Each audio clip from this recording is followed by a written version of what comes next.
English is one of दो sections जो बच्चे यूजुअली बहुत लाइटली लेते हैं. Actually, English in CLAT is entirely a different ball game. But vocabulary in itself is so vast. Obviously, vocabulary has always been pain in the neck for the students.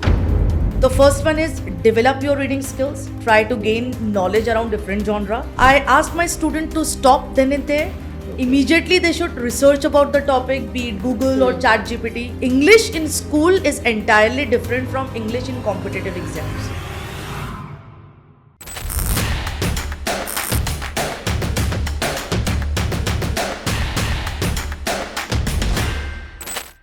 Hi ma'am. Hi. So we have very few months left for CLAT now and English is one of those sections जो बच्चे usually बहुत lightly लेते हैं.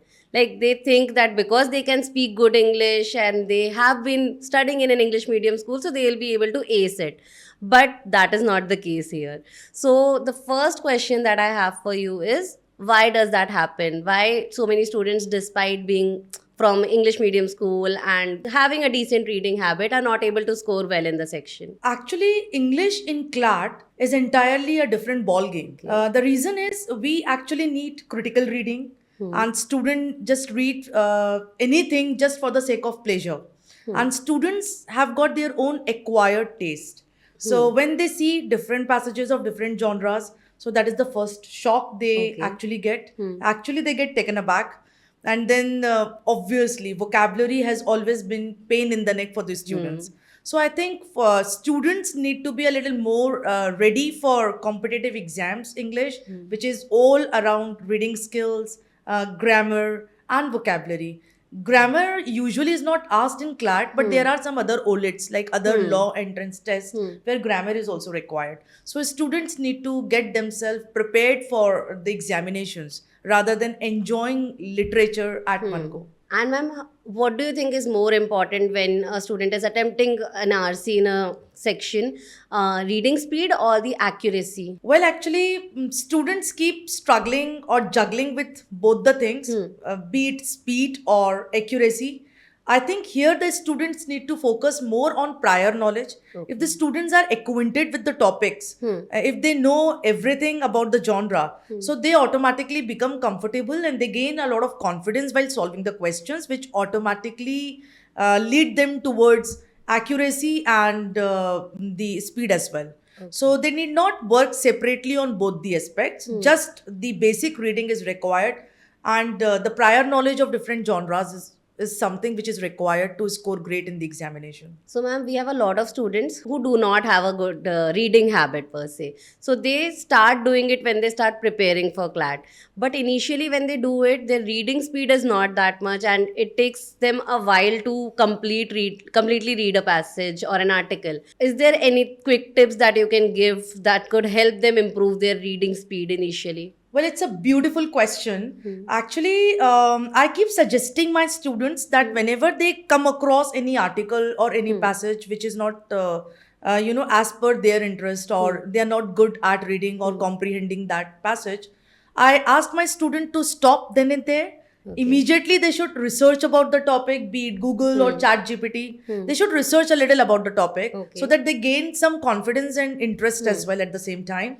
And once they have prior knowledge, so they can actually read the passage with utmost accuracy and obviously with utmost ease. Students, I think research skill is something which is needed for developing interest in almost all the genres. And ma'am, how you correctly mentioned, vocabulary plays a very important role in this. But vocabulary in itself is so vast that there are high chances that despite covering everything, you might come across a new word in the passage. So what should be done in such a situation? I think here contextual meaning of the words plays a crucial role. Normally what happens when students see the question around vocabulary, they skip the question if they don't know the meaning. So I think here the best way is make some intelligent guesses around the word, and that's possible once you just read the word and the sentences around those words. So that is how you actually can come up with some intelligent guesses and try to identify the closest meaning given in the options.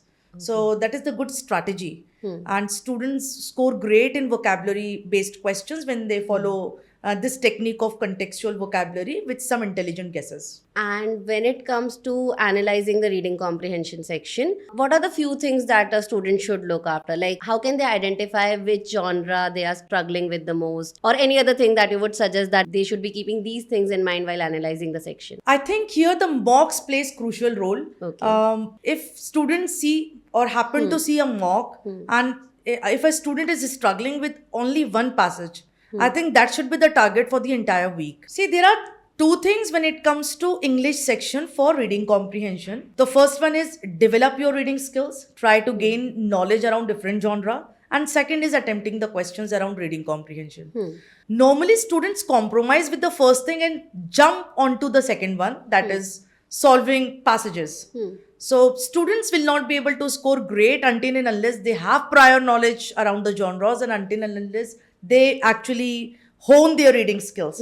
So that's possible when the students set target for themselves, like every day, say 7 to 10 passages of different genres.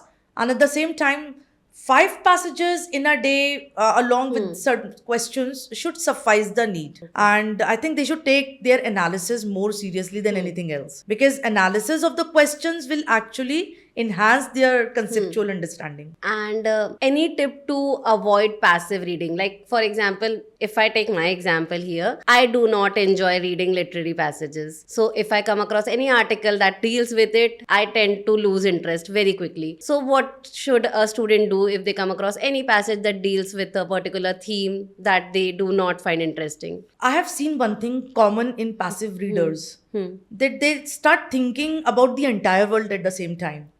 As soon as they see the passage, they will think about the parties, they will think about the shopping, they'll Everything think about but the the movie, passage. they'll think about each and everything, barring that specific passage. So once you actually become active reader, which is possible when you actually get completely engrossed in the passage, Okay. then only will you be actually reading.